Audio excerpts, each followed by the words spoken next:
চলো। সুজয় কৃষ্ণ নিয়ে বেশ টান অবশেষে সুজয় কৃষ্ণর ভয়েস স্যাম্পেল নেওয়া হলো গতকাল। সে আবার ইএসআই হাসপাতালে। এত টানের কোনো দরকার ছিল? ওটাই তো প্রশ্ন। যদি কোনো দুর্নীতি নেই, কোনো সমস্যা নেই, লুকোবার কিছু নেই, তাহলে ভয়েস আর স্যাম্পেল দিতে অসুবিধাটা কী আছে? আমি আগেই বলেছিলাম, যারা তদন্তে বাধা দিচ্ছেন, ইডি সিবিআইয়ের অধিকার আছে তাদেরকে তুলে নিয়ে আসার, আর তুলে আনা উচিত। শেষ পর্যন্ত সেটাই হলো, হসপিটাল থেকে তুলে আনতে হয়েছে। এরকম ছোট ছোট বাধা সৃষ্টি করে পুরো তদন্তকে আটকে দেওয়ার যে চক্রান্ত চলছে, আমার মনে হয় গায়ের জোরে সেগুলোকে বাধা পার করতে হবে। নাহলে বাংলার মানুষ যেদিকে তাকিয়ে আছেন সিবিআই ইডির দিকে, যে তারা এই দুর্নীতিকে পর্দাফাঁস করবে, তুলে ধরবে, দোষীদের সাজা দেবে, সেটা না হলে সম্ভব হবে না। শারীরিক অসুস্থতার কথা বলে কণ্ঠস্বর নমুনা সংগ্রহ করতে দেয়নি এসএসকেএম। সেই কাজ জোকা ইএসআই হাসপাতালে 30 মিনিটে সম্পন্ন হলো কি করে? 30 মিনিটেরই কাজ ছিল, কিন্তু ওই যে একটা ঘোগের বাসা হয়েছে আর এসএসকেএমটা, সেখানে দেখুন মন্ত্রী মশাই সকালে পাইচারি করছেন, ঘুরে বেড়াচ্ছেন, গল্প করছেন, ফোন করছেন, পার্টির মিটিংও করে নিচ্ছেন, কিন্তু জেলে আছেন।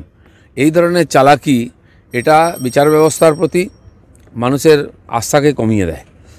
তিনি মন্ত্রী বলে, তিনি নেতা বলে সব সুযোগ পাচ্ছেন, আর সাধারণ মানুষ বিনা দোষে জেলের মধ্যে পড়ছে। এরও প্রতিবিধান হওয়া উচিত। সাংবাদিক গিয়ে তার ইন্টারভিউ নিয়ে আসছে, সে ফোনে কথাও বলে নিচ্ছেন। এই জন্য ওই হসপিটালটাকে তৈরি করা হয়েছে, ওটা অভয়ারণ্য হয়েছে টিএমসির। এখন অন্যদিকে মেডিকেল বোর্ড কাকুর কণ্ঠস্বর নমুনা সংগ্রহ করার ক্ষেত্রে ছাড়পত্র দিল। কণ্ঠস্বর নমুনা দেওয়ার ক্ষেত্রে সুস্থ কালীঘাটের কাকু একটা জোকা ইএসআই হাসপাতালে মেডিকেল বোর্ড বুঝতে পারলেও এসএসকেএম এতদিন বুঝতে শুনুন, সবাই সুস্থ আছে, দিল্লির নেতারা সুস্থ আছেন, এখানে যারা সুস্থ, কেউ অসুস্থ নন। অসুস্থের ভান করছেন, সেটাকে কোর্ট থেকে আর তদন্ত থেকে বাঁচার জন্য।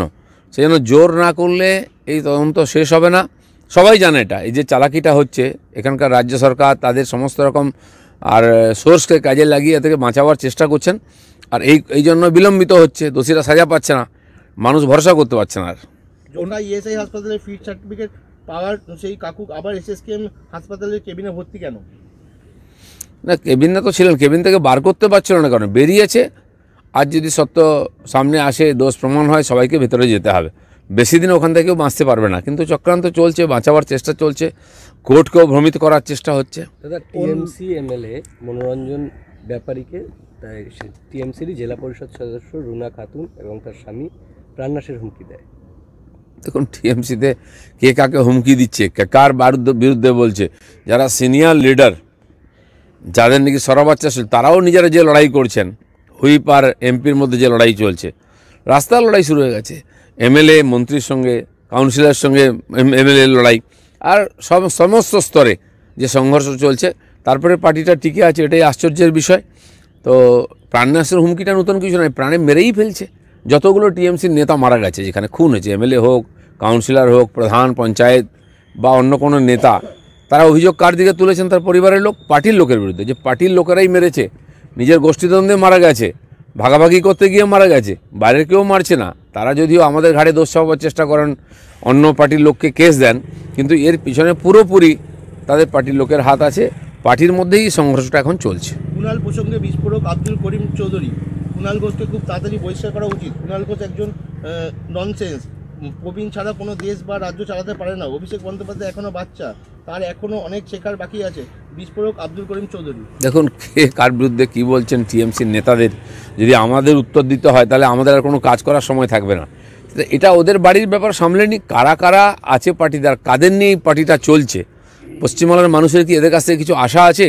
চিন্তাভাবনা করার দরকার আছে। ফের মাঠে Trinamool second in command Abhishek Bandyopadhyay. 7ই জানুয়ারি ডায়মন্ড হারবারে অভিষেক নিজের কেন্দ্রে প্রবীণদের নিয়ে অনুষ্ঠান। যখন বিভিন্ন প্রান্তে ভাতা না পাওয়ার অভিযোগ, তখন 1 লক্ষ প্রবীণ মানুষকে ভাতা প্রদান ভাবনা। গত 1 মাস ধরে আবেদনপত্র জমা নেওয়া হচ্ছে। কারণ এই সরকারের, রাজ্য সরকারের কি ওইটুকু ক্ষমতা আছে? ডায়মন্ড হারবারের কজনকে ভাতা দিয়ে দিলেই বাংলার সমস্যার সমাধান হয়ে যাবে? নাকি ডায়মন্ড হারবারে খালি বৃদ্ধরা আছেন, আর কোথাও ভাতা দেওয়ার নেই? এই ডায়মন্ড হারবার মডেলটা কেন সারা পশ্চিমবাংলায় লাগু হচ্ছে না? ডায়মন্ড হারবার কজনকে সরকারি টাকা ভাতা দেওয়া হচ্ছে, বাকিরা কেন বঞ্চিত হচ্ছেন? লক্ষ লক্ষ বয়স্করা সারা বাংলায়, বিধবারা কেন পাচ্ছেন না? এর উত্তরটা কে দেবে? তৃণমূল জিতলে ধূপগুড়ি মহকুমা হবে দিয়েছেন প্রতিশ্রুতি, হয়েছে কি বাস্তবে রূপায়ণ? পার হয়েছে 31শে ডিসেম্বর ডেডলাইন, অভিষেকের প্রতিশ্রুতি এখনও অধরা। মুখে কালো কাপড় বেঁধে প্রতিবাদ। অনেক প্রতিশ্রুতি এখন দেওয়া হচ্ছে, ইলেকশনালে প্রতিশ্রুতি হবে।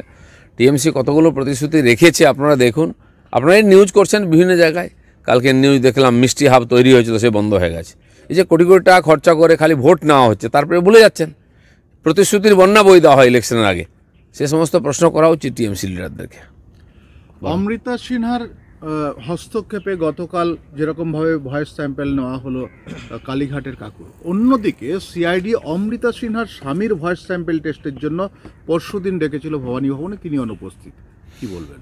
আমি জানি না তাকে কোন দোষে ডাকা হচ্ছে, তার ভয়েস স্যাম্পেল কেন দরকার আছে, কি অপরাধ, কোন ধারায় তার বিরুদ্ধে এফআইআর হয়েছে, কেউ জানে না। হঠাৎ নাম শুনতে পেলাম একজন লোককে ডাকা হয়েছে, দেখা গেল তিনি একজন বিচারপতির স্বামী। আমি জানি না বিচারপতিকে প্রভাবিত করার জন্য, ধমকাবার জন্য, ভয় দেখাবার জন্য, বিচারকে প্রভাবিত করার জন্য চক্রান্ত করা হচ্ছে কিনা।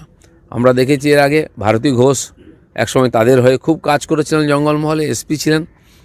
কোনো কারণে যখন তিনি তাদের সঙ্গ ছাড়েন, চাকরি ছেড়ে দেন, তাকে বাংলা ছাড়া করা হয় এবং তার স্বামী একজন চার্টার্ড অ্যাকাউন্ট্যান্ট ভদ্রলোক, আমি জানি। তাকে দিনের পর দিন তুলে নিয়ে এসে বিচারের নামে, ইন্টারভিউর নামে আটকে রাখা হয়েছে, তাকে অসুস্থ করে দেওয়া হয়েছে। এই যে প্রতিহিংসার রাজনীতি, এটা আমরা চোখের সামনে দেখতে পাচ্ছি। জোকা ইএসআই হাসপাতালে মেডিকেল বোর্ডের পরীক্ষা কাকু সুস্থ, এসএসকেএম হাসপাতালে মেডিকেল বোর্ডের পরীক্ষা কাকু কি করে অসুস্থ? দেখুন, এর আগেও হয়েছে। এসএসকেএমের যে রিপোর্ট, সেটা ওখানে লেখা হয় না, তিলজলাতে পার্টি অফিসে লেখা হয়, ডেথ সার্টিফিকেটও লেখা হয়, এবং কি পোস্টমর্টেম রিপোর্টও লেখা হয়। সেই জন্য তার উপরে বিশ্বাস নেই। এর আগে নেতাকে হেলিকপ্টারে করে এমসে নিয়ে যেতে হয়েছে, ভুবনেশ্বর, টেস্ট করে দেখা হয়েছে উনি ঠিকই আছেন। সেই জন্য এখন আর ভান করেন না। ওই হসপিটালে যে ডাক্তাররা সার্টিফিকেট দিচ্ছেন, তাদের আগে টেস্ট করা উচিত, তাদের ডেকে ইন্টারভিউ করা। সুলভে সঠিক চিকিৎসার একমাত্র প্রতিষ্ঠান বিবেকানন্দ হসপিটাল। 24 ঘন্টা emergency service, blood bank, trauma care. আপনাদের সেবায় আমরা তৎপর। গুণমান ও পরিষেবায় দুর্গাপুর বিধাননগরের ডক্টর জাকির হোসেন এভিনিউর বিবেকানন্দ হসপিটাল শিল্পাঞ্চলের মানুষের মন জয় করেছে।